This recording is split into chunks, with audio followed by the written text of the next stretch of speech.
Quero te convidar para te inscrever no meu canal do YouTube para estar acompanhando os nossos conteúdos. Hoje a nossa convidada é Magela, é pedagoga, foi secretária de Educação de Esteio por 2 gestões e foi candidata a prefeita pelo município, pelo nosso PDT. Magela, muito bem-vinda, muito obrigado por ter aceito o nosso convite. Não, eu que agradeço a oportunidade de nós estarmos conversando e batendo um papo aí sobre a minha trajetória e também vinculação com o PDT aqui na cidade de Esteio. Professora Magela, recentemente foi feito um estudo pelo PNAD que analisa os impactos causados pela pandemia à alfabetização das crianças.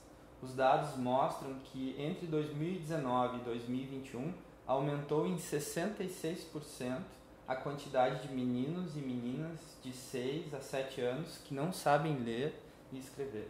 A alfabetização é um momento decisivo para garantir a qualidade da aprendizagem das crianças. Como você analisa esses impactos na educação a longo prazo? Na verdade, a pandemia ela acabou trazendo à tona uma série de dificuldades e desigualdades sociais que nós já enfrentávamos anteriormente, né? Acho que antes até dessa questão da alfabetização e no reflexo da aprendizagem, foi o aumento significativo de crianças e adolescentes, né, em faixa etária escolar que ficaram fora da escola, né, no ano de 2021, no primeiro trimestre, com relação a 2019. Então, esses mesmos dados e também a ONG Todos pela Educação acaba mostrando, né, que o aumento foi de 171% de crianças fora da escola no primeiro trimestre de 2021 com relação a 2022, 2019, né? Essas comparações aí que foram feitas, né? Então essa questão de estar já fora da escola já é um dos reflexos super negativos que nós tivemos, né? Então assim, crianças que acabaram abandonando, apesar da mobilização dos educadores, né, de busca ativa e etc., nós tivemos um aumento significativo de crianças fora da escola. Além disso, os impactos com relação à questão da aprendizagem, né? Os processos a gente já vinha, e a discussão no Brasil é forte com relação à questão da qualidade do ensino, mesmo antes da pandemia. Mas aí quando você coloca essa pauta da pandemia, afastamento da escola, falta de acesso ao conhecimento, né, principalmente crianças de baixa renda, as questões são dramáticas, né? Então a gente vem aí a gente fala de crianças como um todo que não estão alfabetizadas, mas os indicadores também mostram que as crianças negras e pardas foram as que mais sofreram com relação às questões dos processos de aprendizagem, que é na verdade a população que tem maior concentração de vulnerabilidade. Então assim, nós vamos ter, enquanto educação, aí um desafio imenso ao longo dos anos na perspectiva de resgatar. Primeiro, resgatar quem está fora da escola e trazer para dentro da escola novamente. Eu acho que esse é o primeiro ponto, que é a questão do papel social da escola também em proporcionar boas condições para os nossos alunos poderem aprender. Então, assim, os desafios de 2022, considerando até que nós ainda não temos total segurança, o calendário está mostrando que ele deve ser presencial, né?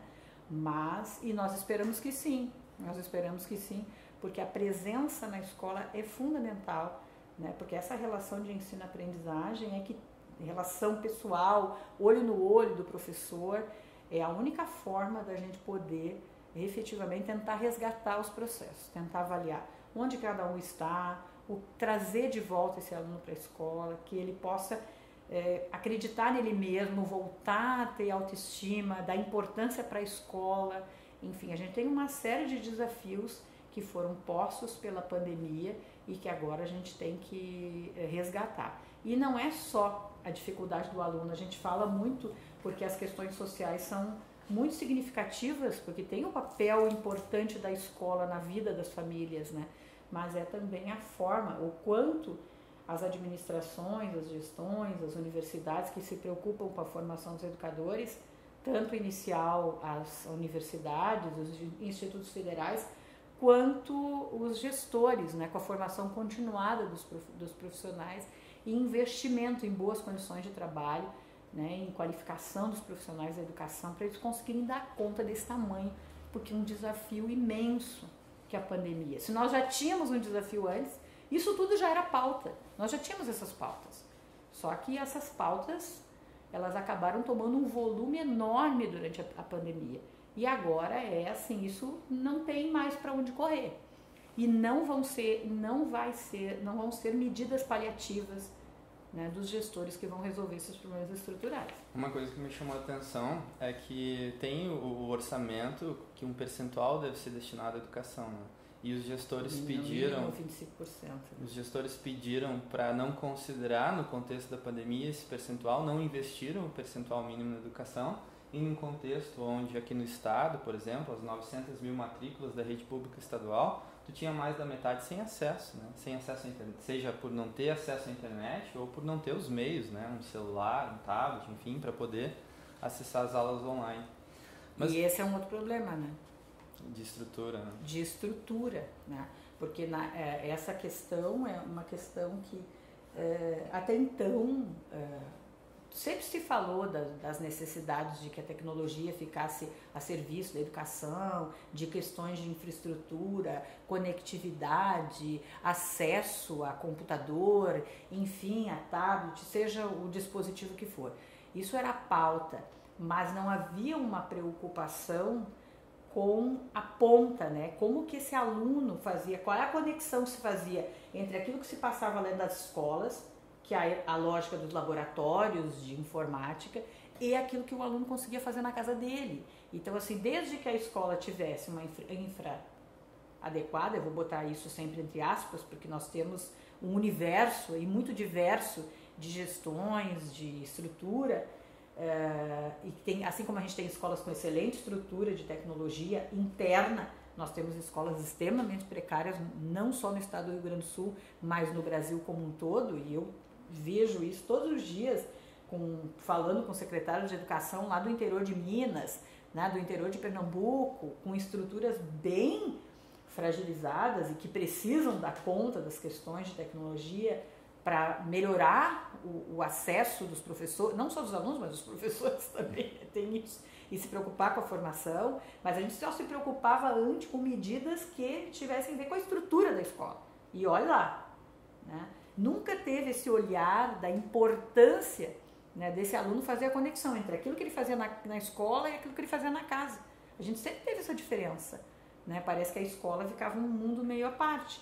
Na pandemia, essa barreira foi rompida. A sala de aula foi para dentro da casa do aluno.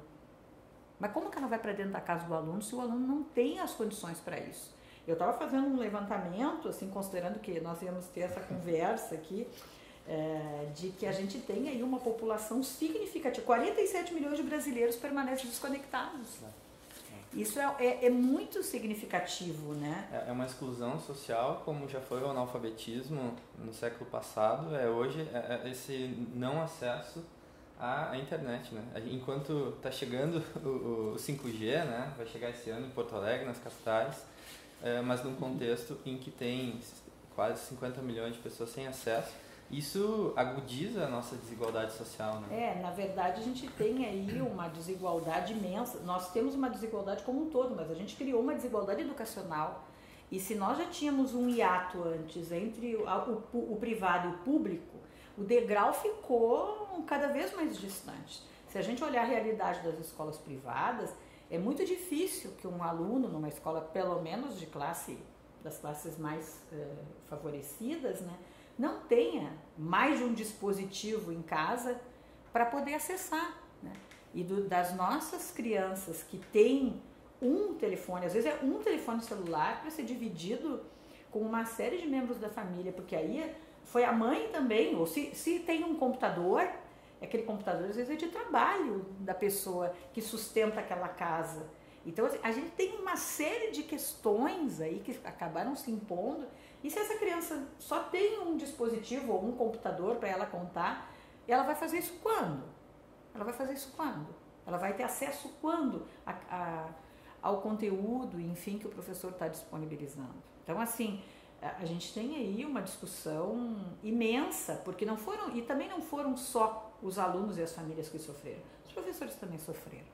A gente precisa pensar, sobrecarga de adoeceram na época da pandemia, porque a sobrecarga e as exigências, elas não pararam, né? Independente de público ou de privado, o privado não quis saber, ele seguiu no mesmo ritmo, dando aula online, como se estivesse na sala de aula, porque não podia perder o aluno, né? Não pode perder o cliente. Mas na rede pública, a gente custou um pouco a pegar a mão, né? E o meu filho mesmo, eu tenho um exemplo. O Carlos Eduardo fez, o meu filho que tem 19 anos, né? Na época ele estava jogando futebol, acabou trocando a escola privada pela pública em função do horário de treino, veio fazer terceiro ano do ensino médio numa escola de esteio estadual. Entrou a pandemia, foram suspensos os treinos e também as aulas. Então, assim, ele fez o terceiro ano do ensino médio recebendo, às vezes, alguma tarefa pelo WhatsApp. No terceiro ano do ensino médio. Aí você fica pensando, tudo bem, para alguém que vinha numa história de ensino privado, foi um prejuízo tremendo, porque não, na verdade, concluiu, mas não teve conhecimento quase que nenhum, nulo. Ele teve 15 dias de aula, eu acho que janeiro e fevereiro as aulas se interromperam, e assim, a escola, de vez em quando ele tinha uma chamada de vídeo para fazer num e-mail privado que o professor mandava. Então, a comunicação está sendo estabelecida na época da pandemia das formas mais diversas possíveis. As escolas não estavam preparadas para esse processo, a gente sabe disso, fizeram o que puderam fazer, os educadores fizeram um esforço tremendo, imprimindo material e deixando disponível na escola. Mas muito disso com recursos próprios, né? Não pela estruturação do Estado. Né? Não, com recursos próprios, né? Assim, os professores usando os seus dados no seu próprio celular ou se valendo de um computador que às vezes que não estava nem tão adequado para aquilo que ele precisava. Enfim, assim, foi um processo dramático. Eu acompanhei as professoras aqui em Esteio, assim, foi... Olha, a gente fica impotente de olhar o que se passou, porque as exigências foram grandes, cumprimento de carga horária, exigência de tempo que eles estariam disponíveis na plataforma. E aí o que acontece? Criando grupos de WhatsApp e os pais se comunicando com os professores, falando em grupos de WhatsApp a qualquer hora do dia, do final de semana. Como se as pessoas estivessem à disposição 24 horas por dia, 7 dias da semana. Então, assim, nós tivemos inúmeras situações que a pandemia colocou para todo mundo, né? A questão a gente está falando da desigualdade social, mas a questão da merenda escolar, acho que foi a primeira coisa lá no início da pandemia, até que os gestores da educação, a gente acha que tem 2 níveis de gestão, se eu pudesse caracterizar. Um é o olhar do secretário de educação acerca dos problemas que a gente vive. E eu falo muito isso porque eu fui presidente da Undime do Rio Grande do Sul, aqui no Rio Grande do Sul, né? Fui presidente da Undime. E o que é a Undime? A União Nacional dos Dirigentes Municipais de Educação. Os secretários de educação têm uma organização que se chama Undime. Tá? Eu conheço mais a da saúde, seria equivalente ao CONASENS. Exato. Tá. Então, assim, o secretário de educação tem uma organização fantástica, acho que isso dá uma capilaridade nos estados, de comunicação, uma série de coisas. Então, os secretários sempre tiveram uma preocupação significativa com essas questões relacionadas aos programas que estão sendo desenvolvidos, merenda escolar, acesso ao conhecimento e tudo.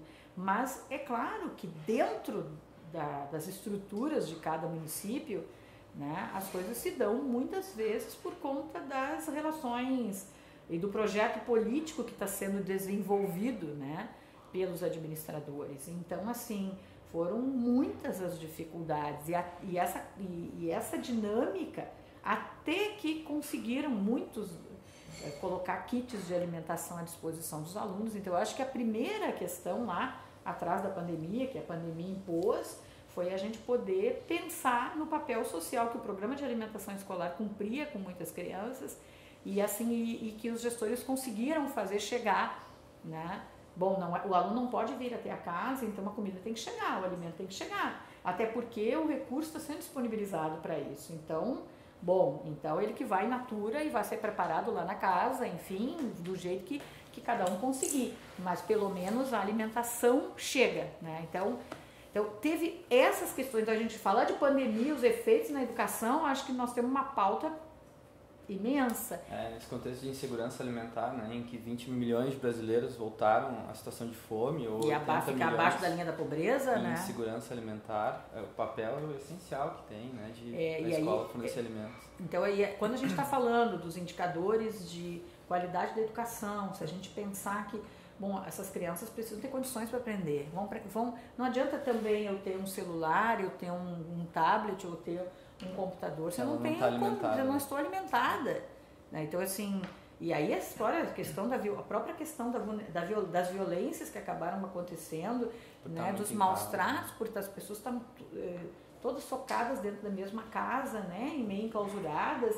Então, assim, a gente teve que não tem, a gente não tem como falar de aprendizagem se a gente não puxa o fio todo e olha para todos os efeitos que foram gigantes.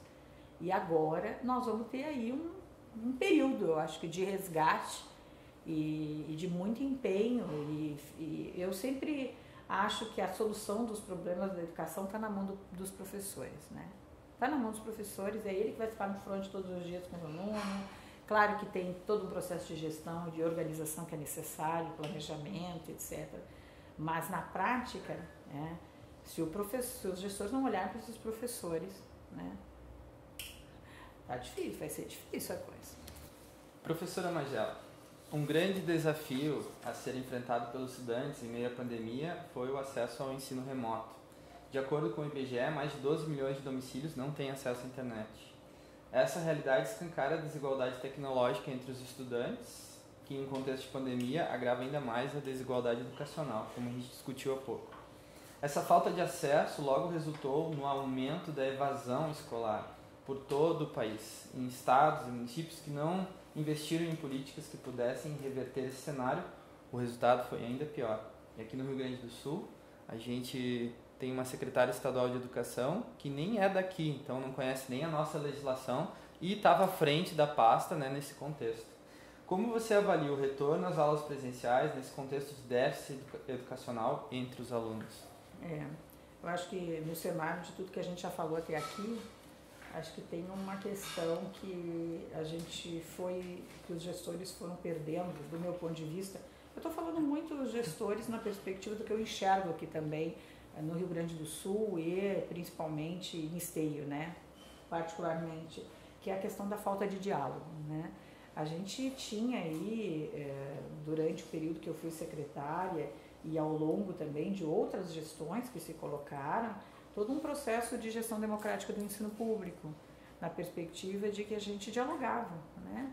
Que as políticas eram pensadas, né, a nível da estrutura local, mas elas eram dialogadas, né? A gente tinha mecanismos através dos conselhos escolares, o Conselho Municipal de Educação, estruturas que possibilitavam o diálogo entre esses atores que fazem a educação.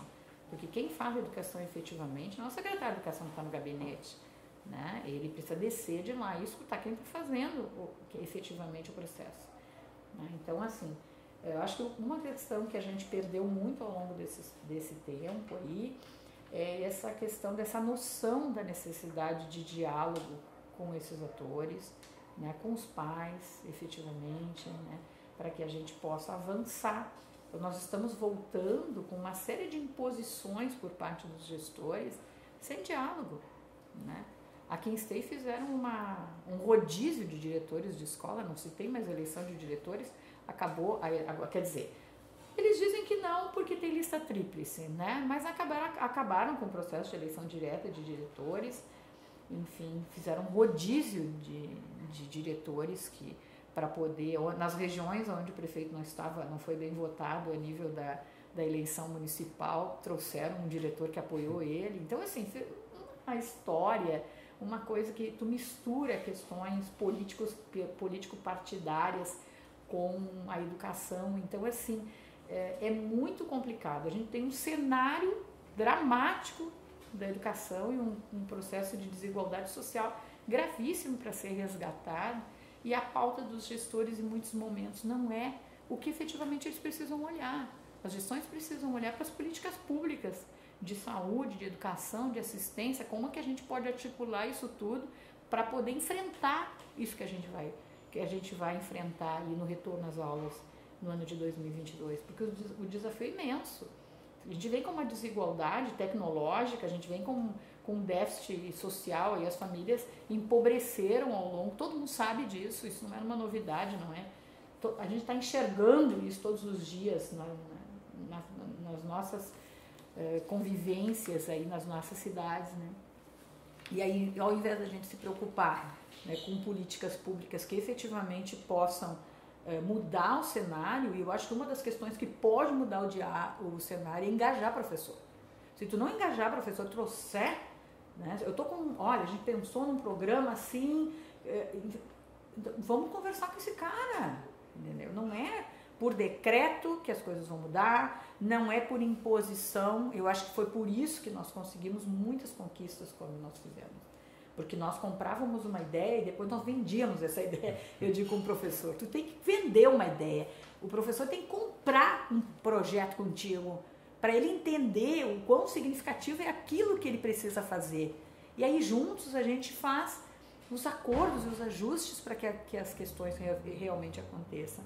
Então, se a gente não engajar professor, é complicado. É complicado a gente trazer um gestor de um outro universo, de uma outra realidade, mesmo que ele tenha qualificação, mesmo que ele tenha... Mas ele vem com outro cenário. Então, ele vem com outro cenário e a gente precisa ter humildade. Eu acho que uma das questões que falta para os gestores na relação, alguns gestores, né? Porque nós temos excelentes gestores também, e eu falo isso muito também da convivência que eu tive o prazer de ter quando eu fui secretária, e algumas pessoas que continuam sendo gestoras, né? A gente tem gente muito bem intencionada, né? Mas acho que uma questão que a gente precisa é encontrar um cenário provável, possível, de diálogo com quem faz a educação. Não adianta dizer, cumpra-se, né, por decreto, por uma medida lá que a gente coloca na secretaria e as pessoas saem a fazer. Os professores em esteio foram remanejados, professores antigos de escola sem justificativa. Trocou, na verdade o rodízio houve total, as pessoas 15 anos numa mesma escola e sendo colocadas à disposição sem saber o motivo. E esse cenário não é tão exclusivo de esteio. Me parece que é uma política que está sendo implementada justamente para as pessoas não criarem vínculos com a comunidade, sabe, não terem um engajamento. Então, assim, tu simplesmente olha para professores e como se fossem móveis. Vamos trocar os móveis da casa, vamos trocar as peças do jogo. Então, assim, acho que com esse cenário é difícil a gente falar, né, de como que ficam se sentindo um professor tendo que investir na aprendizagem de um aluno, se ele está sendo descartado dos espaços que ele está participando. Nós não estamos falando nós estamos falando de pessoas. Cuidado com as pessoas é fundamental. E acho que em educação a gente não cuida das pessoas, não cuida dos educadores, e a gente precisa cuidar das crianças, né? A gente precisa cuidar do aluno. É quase uma controvérsia isso. Quem cuida do cuidador, né? Quem cuida de quem cuida. Eu acho que se aplica, inclusive, para outras áreas, né? Eu sou servidor da Secretaria Estadual da Saúde. Eu queria muito que o governador Eduardo Leite ouvisse trechos dessa nossa entrevista, porque a gente começou, Magela, a enfrentar a pandemia de coronavírus com 700 servidores a menos na Secretaria Estadual da Saúde, porque adiantaram a sua aposentadoria em função da reforma administrativa ali de 2019 e 2020. Eu imagino o quanto a gente teve que trabalhar com carga pesada de trabalho nesse contexto de pandemia e com déficit de recursos humanos. Aí as pessoas continuam adoecendo. Adoecendo.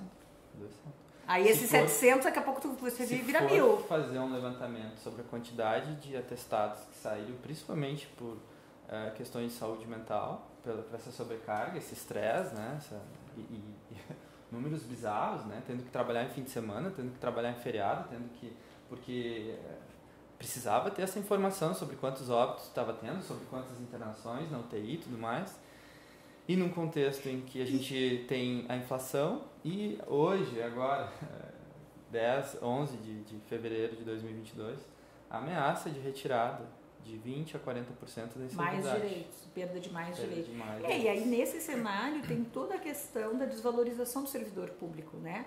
De quem efetivamente implementa as políticas públicas, porque quem faz o trabalho das políticas não é o governador, não é o prefeito, não é a secretária de educação, é lá na ponta, quem está lá todos os dias.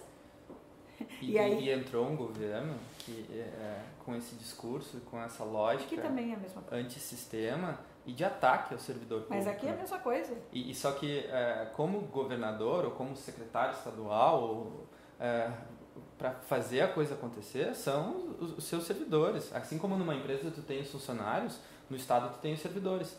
E aí o patrão chega lá tratando o servidor como inimigo, como é que vai engajar, que eu acho que foi muito da tua fala, sim, né? Tem de que envolver. As pessoas, e é tudo por decreto, é tudo de cima para baixo, é tudo no autoritarismo. Aqui os professores chegaram a ser chamados de preguiçosos. Meu Deus. E o que mais me revolta, Magela, não sei se é na realidade de esteio, mas na realidade do estado, é que do microfone para frente é tudo flores, né? Nos bastidores está pegando fogo. E acaba sendo uma gestão de redes sociais, né? A gente fica vendo assim, o que é mostrado nas redes sociais e a avaliação que se tem nas redes sociais é uma postura. A outra postura é o que se faz cotidianamente e diariamente. E fica fake, né? E fica fake, porque aí assim você olha, qualquer pessoa que se manifeste negativamente ou um servidor que resolva fazer um comentário a respeito daquilo que está aparecendo na rede social é excluído, imediatamente bloqueado. Retaliação.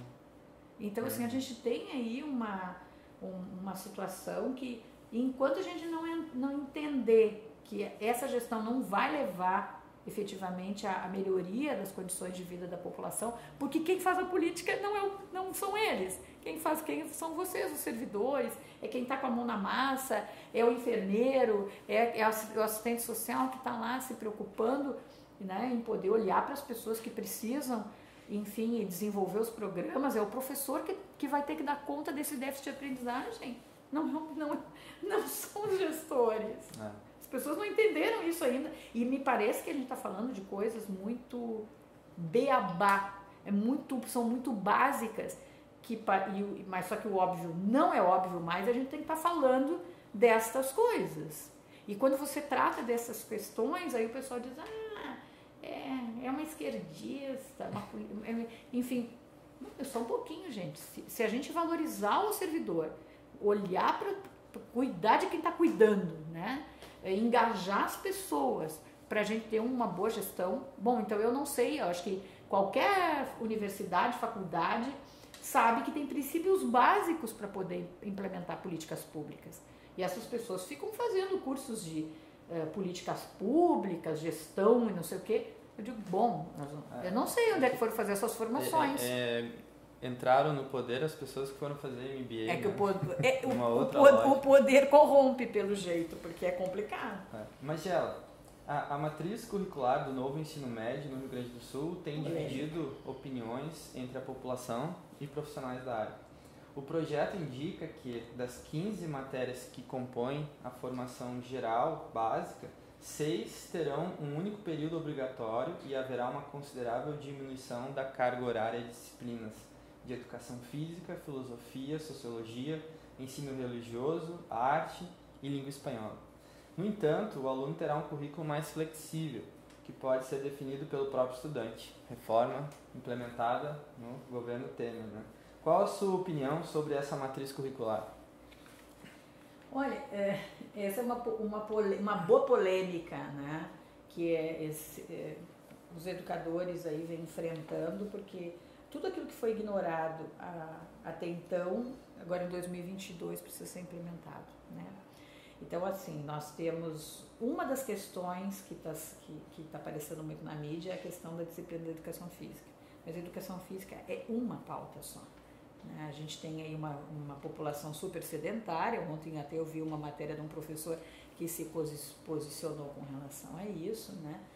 E a gente precisa que as pessoas façam atividade física, né? Até para poder ter um pouco de saúde mental, né? Então a gente tem um cenário que se agravou na pandemia, 2022, uma das questões é só no primeiro ano do ensino médio, né? É que nós vamos ter a disciplina de educação física, né?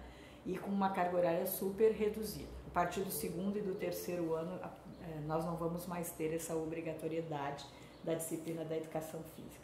Assim como outras questões, né?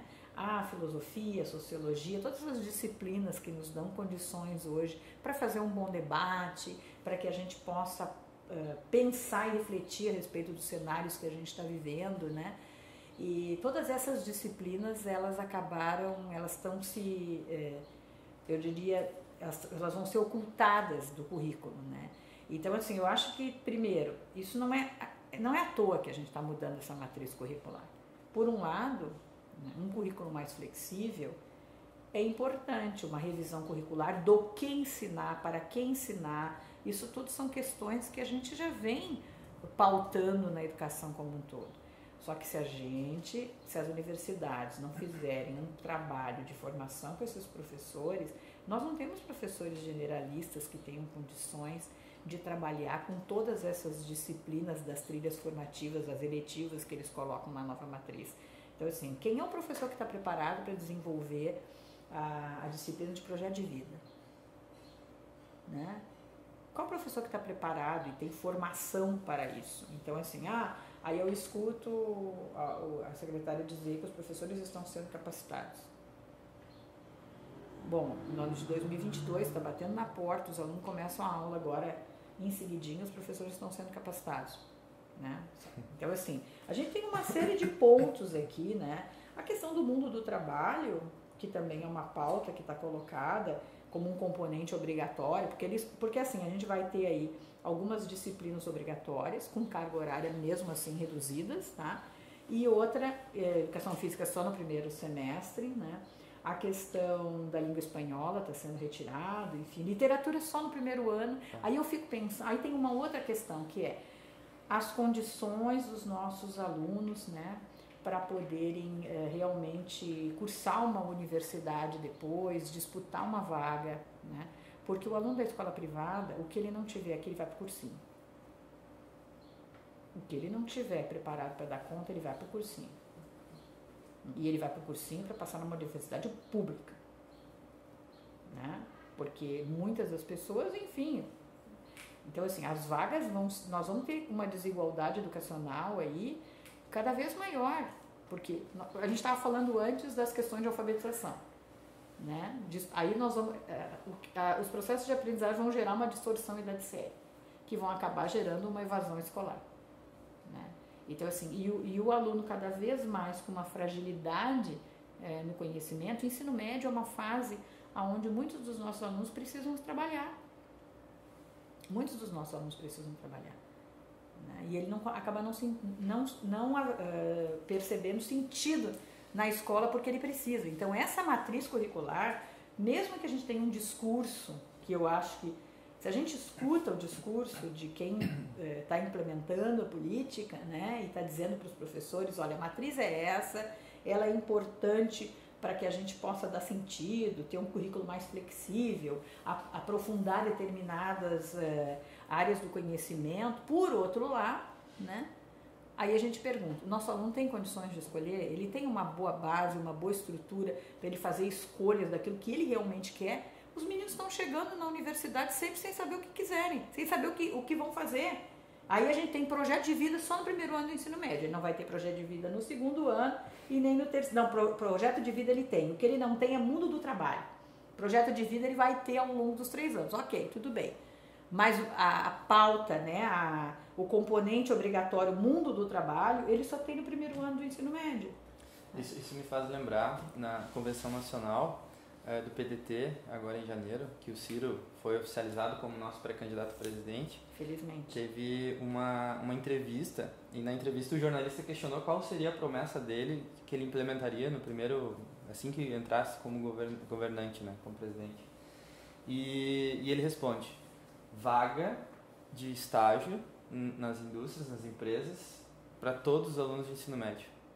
E eu acho que isso talvez cumpra essa lacuna, né, dessa questão da experiência profissional, para se experimentar, para antes de tomar a decisão sobre que carreira cumprir, poder ter essa oportunidade. Porque essa pauta mundo do trabalho, ela precisa ser exercitada. E a gente fala do mundo do trabalho, vai falar teoricamente no primeiro ano do ensino médio sobre o mundo do trabalho, e aí depois ele não tem uma vaga de estágio, ele não tem uma oportunidade. Então eu acho que a gente... E com bolsa paga pelo governo. Que isso é fundamental. Para poder ter... Isso precisa fazer uma conexão entre o mundo do trabalho, isso eu concordo, que a gente precisa conectar com a formação desse jovem, né? Porque os nossos jovens estão, a gente na época de pandemia, isso tudo se agravou, se já não havia um preparo anterior, né? A fragilidade que a gente teve na conclusão do ensino médio ao longo da pandemia e da falta de conhecimento, né, ficou mais gritante ainda. E a gente tem um currículo, uma matriz curricular nova sendo implementada a partir do ano de 2022, né, onde os professores, novamente, não foram engajados, eles sabem dessa pauta, eles olham, essa pauta não é novidade, a gente já sabe disso, mas o fato de nós sabermos não significa que ela vai ser implementada da melhor forma. Né? Eu conheço professores que trabalham na rede estadual das escolas aqui de Esteio que estão assustados, eles não sabem um professor de artes sendo que é contratado, a pessoa que pintou esse quadro é um exemplo desse, é um artista plástico que trabalha com a disciplina de artes, né? E aí a gente tem toda uma questão, assim, porque arte pelo novo currículo vai ser uma disciplina do terceiro ano do ensino médio. A questão da nova matriz curricular do ensino médio, nós temos muitos impasses, eu acho que precisariam ser olhados com muita seriedade por parte de quem está fazendo a gestão do processo educacional.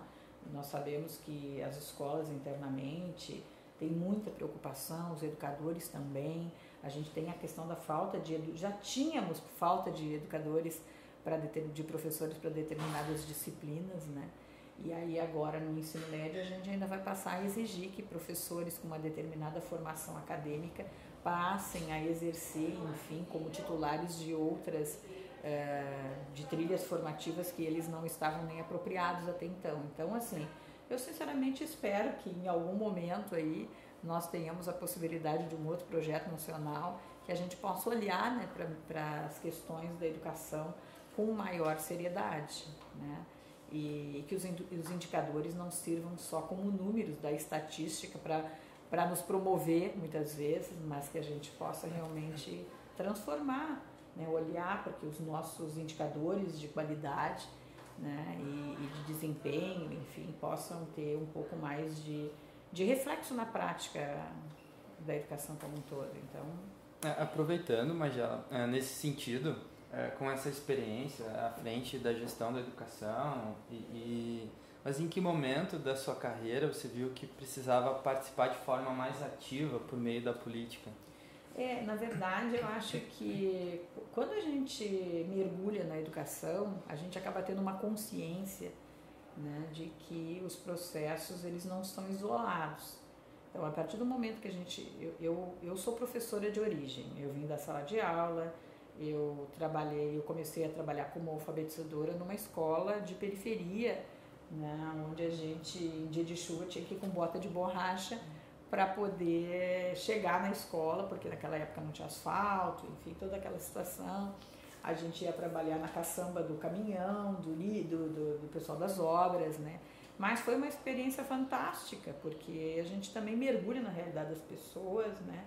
E eu sempre fui uma pessoa, eu digo que eu sou uma professora, né? Eu sou uma pedagoga, uma professora que entende que a gente só vai mudar a realidade das pessoas se a gente puder investir em educação e em políticas sociais. Não só em educação, mas como assistência, saúde, moradia, enfim, uma série de aspectos.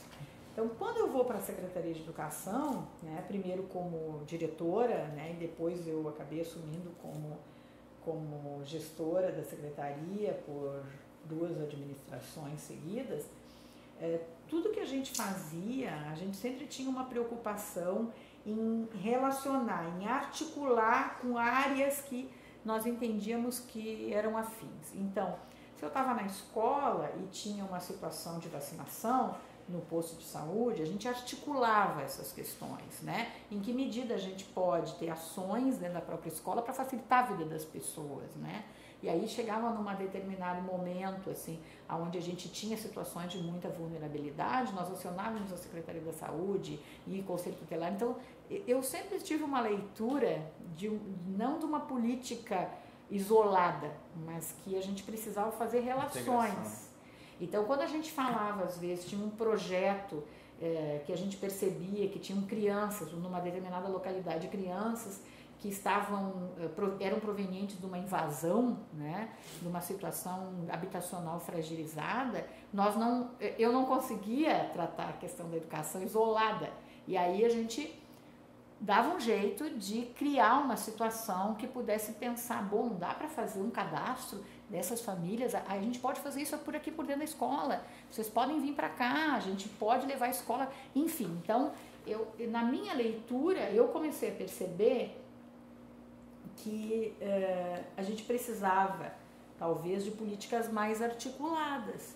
E eu estando, esse tempo que eu estive na educação, acho que me deu uma visão um pouco geral da cidade como um todo. E quais são os reflexos que uma coisa tem a ver com a outra. Porque tudo tem a ver com tudo.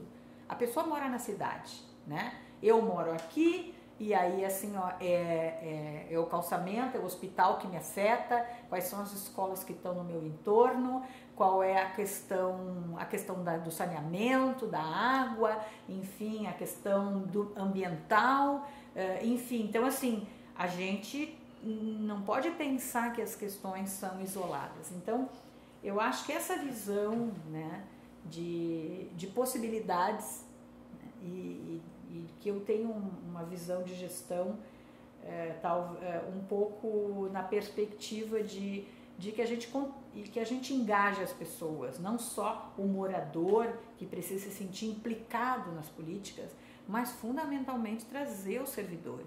Então, assim, essa questão da desqualificação do servidor público me incomoda demais, né? Me incomoda muito. Acho que quem assume o posto não pode esquecer da caminhada que ele fez, né? Não pode esquecer das dificuldades e das dores que ele tinha quando ele não era gestor, e o pessoal esquece, porque tem uma coisa que o poder faz um efeito com as pessoas muito complicado, e eu acho que quem assume alguns lugares tem que ter formação e tem que fazer terapia.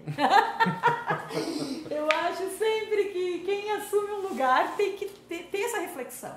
Mas sabe que essa parte de fazer terapia, eu me lembro, a minha área é saneamento básico, né? Então, por mais que eu trabalhe na Secretaria Estadual de Saúde, é no programa de vigilância da qualidade da água para consumo humano. Então, é água, são coisas mais light, né? Mas uma vez eu estava numa reunião, era o diretor-geral da Secretaria Estadual de Saúde, que acabou sendo o secretário estadual no último ano do governo Sartori. E na reunião a gente estava falando sobre uma questão de saneamento, mas no intervalo do cafezinho ele começou a falar sobre os problemas dos hospitais, e aí entrou num assunto assim, que quando o diretor do hospital tem que fazer algumas tomadas de decisão lá em relação a leito de UTI, disponibilidade, enfim, e aquilo acaba implicando em última instância, decidir quem vai morrer, quem vai viver, né?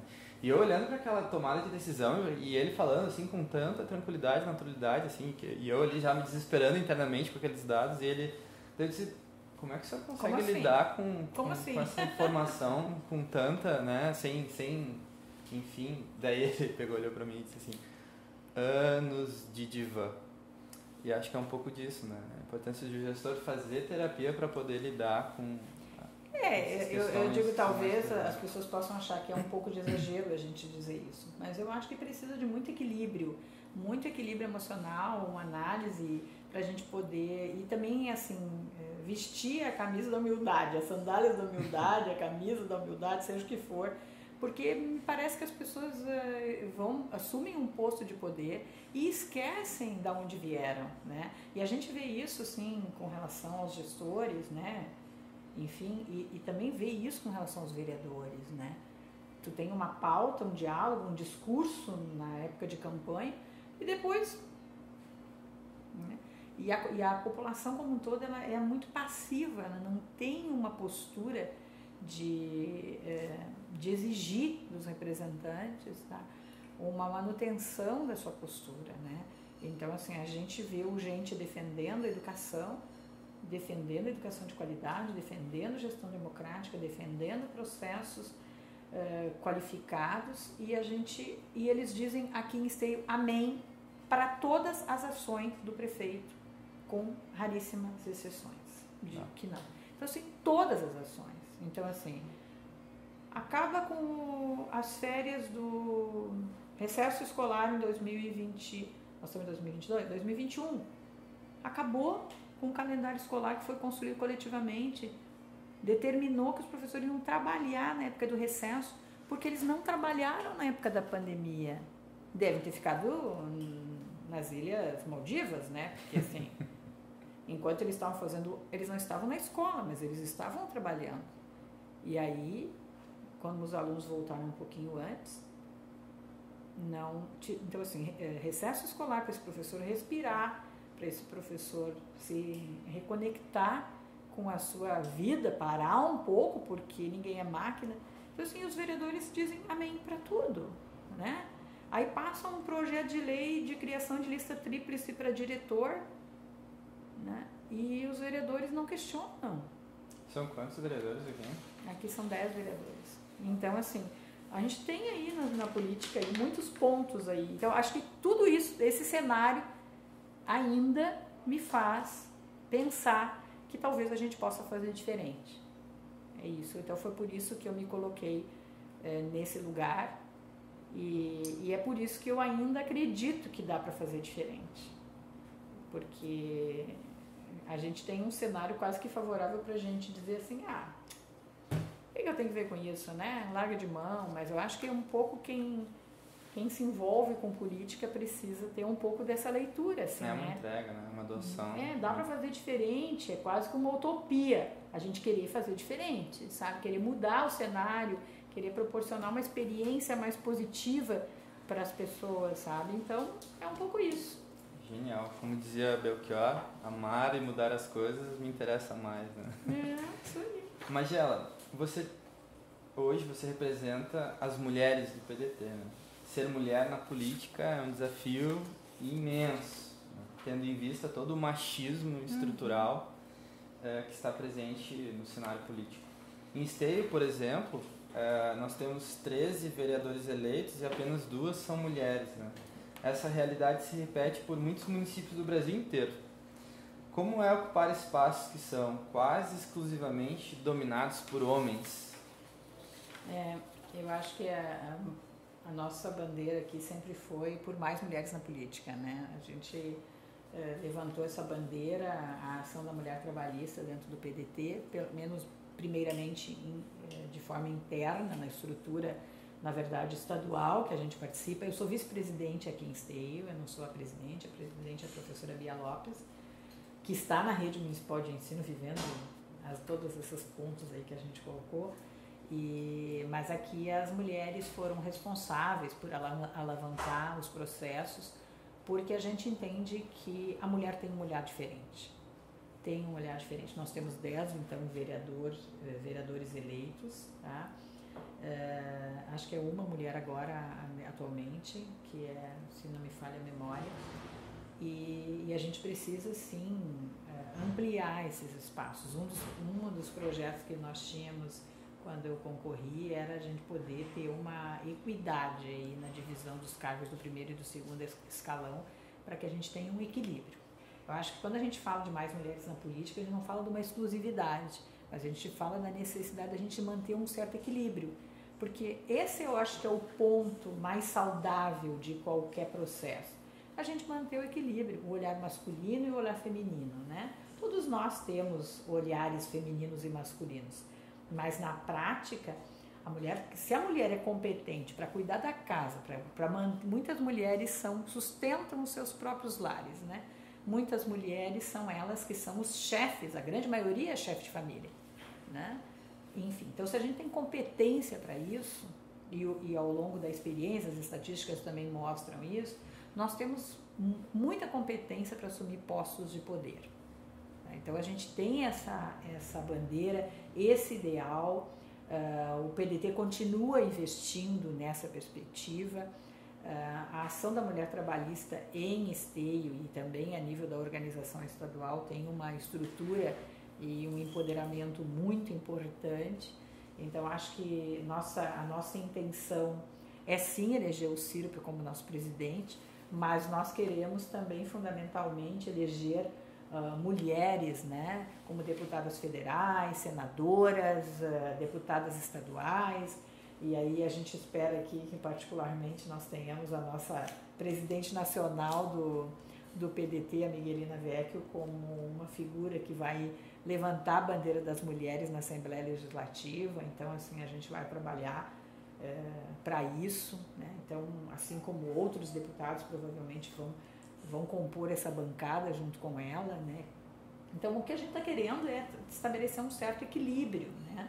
A gente levanta algumas bandeiras e aí, como nós ainda temos muitas dificuldades ainda e um desequilíbrio, né, do lugar das mulheres em postos de poder, a gente precisa, enquanto organização da ação da mulher trabalhista, organização dos partidos, levantar a bandeira de mulheres para ocuparem esses cargos.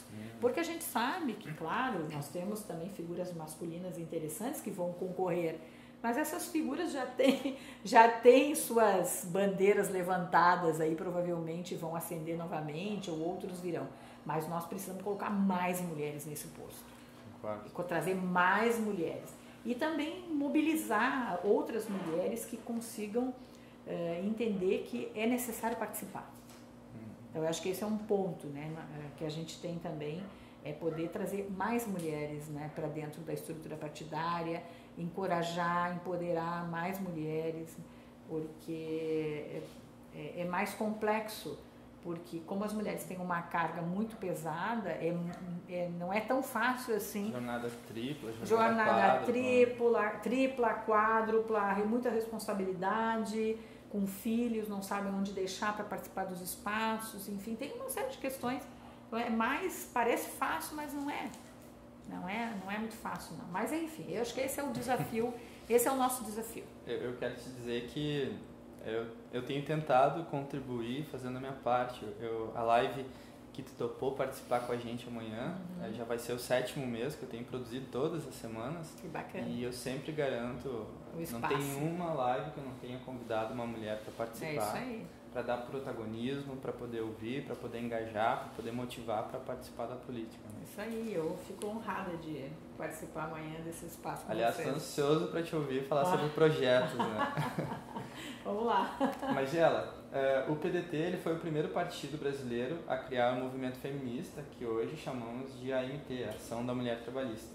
A AMT está em uma luta árdua e constante para eleger mulheres pedetistas em todas as esferas da política. Você compõe esse time de mulheres que não se cansam. Na sua opinião, qual a importância desse movimento para disputar forças em prol das mulheres dentro do partido? Eu acho que nesse cenário aí que nós estamos já abordando, que é a questão de mais mulheres no poder, essa questão da gente continuar, não se cansar, né?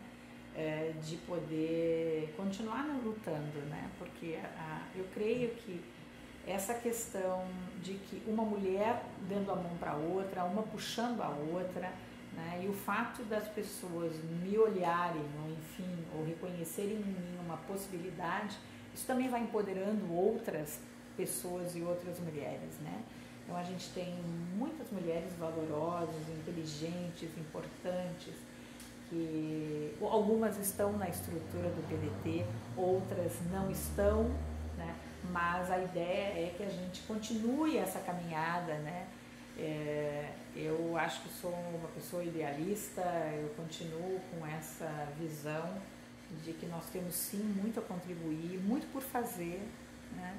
E eu acho que essas eleições de 2022, elas vão ser fundamentais para a gente fazer uma virada de chave. Nós precisamos fazer uma virada de chave no olhar da sociedade como um todo para as políticas públicas, né? Então nós estamos sendo muito desafiados, então queremos colocar mulheres em todas as esferas de poder para justamente darmos sustentação para esse grande projeto nacional que a gente quer implementar, e eu acredito que a gente vai fazer isso. Vai ser fácil? Não vai ser fácil, porque nada na nossa vida e principalmente na vida política, né, naquilo que a gente vem implementando ao longo dos anos e nos desafios do PDT foram até então. Mas nós estamos aí, continuamos na luta, continuamos esperançosos, né? Eles passarão. Eu espero. E nós vamos seguir, né? E vamos trabalhar muito para que a gente tenha muito êxito, né? Então acho que a esperança é o que move. Eu diria que acho que eu faço parte do PDT, estou nessa caminhada aí porque a esperança de que dias melhores virão é o que me move. Genial. Quero te contar sobre a questão de esteio. Foi em 2017, o Ciro esteve aqui e deu uma palestra, né? E aí... O Ciro esteve aqui na minha campanha também. Ah, que legal, que legal. Ah, eu tenho vídeo disso. Que ele teve na campanha eu não sabia, mas o de 2017 eu fiquei sabendo do evento. E aí... Ah, sim, ele esteve fazendo uma palestra que nós organizamos enquanto a MT. Foi isso, e aí eu tinha conhecido pelo... Tu estava nesse dia? Eu vim. Porque eu queria trazer uma companheira que ela estudava no Julinho de Castilhos, que foi a escola, né, que Brizola foi líder estudantil, enfim, e ela fazia parte da Umespa. E ela se filiou no PDT, quer dizer, começou a acompanhar, eu conheci ela quando o Túlio Gadelha veio para o Rio Grande do Sul, num evento da Umespa. E aí me chamaram, Luciano, ela está interessada no PDT, e aí eu acolhi ela e comecei a entrar em contato, e ela começou a acompanhar, assim. E aí quando tinha o evento do Ciro aqui, eu chamei ela, vamos lá, é um evento da Ação da Mulher Trabalhista, o Ciro vai estar aqui. E o Ciro abonou a ficha dela. Inclusive, até quero agradecer, porque foi a Nikele que elaborou esse roteiro. Hoje ela é aluna de jornalismo da URGS. Legal. Filiada ao PDT, está na direção executiva municipal e estadual da juventude. A gente tem pessoas brilhantes dentro do partido, né? Brilhantes. E olhando os dados de esteio, assim, das eleições de 2018, foi um percentual mais elevado de votos no Ciro em relação a outras cidades do Rio Grande do Sul. Então acho que isso é fruto da tua liderança aqui, né? E quero te parabenizar por isso e quero te agradecer também pela oportunidade desse café. Eu até fiquei meio aqui encucado que no começo Esquecemos do café. Eu tinha agradecido, dado as boas-vindas, e eu estou no teu escritório, né? Então eu quero me retratar aqui e te agradecer por tu nos acolher na tua casa, no teu escritório. E essa oportunidade de gravar o café, e aqui fica um mimo que show, por ter participado do programa. Bacana, muito obrigado, o prazer foi enorme meu em poder abrir esse espaço para a gente bater um papo, conversar sobre essas caminhadas aí das nossas vidas, né? E da nossa trajetória política, e que bacana, Zine, acho que essas iniciativas são muito interessantes para dar vez e voz para as pessoas, porque o cotidiano não é fácil, e às vezes um espaço para a gente poder se sentir protagonista também e poder resgatar aquilo que a gente já fez na caminhada é muito interessante. Muito obrigada. Com certeza. Obrigado pela participação.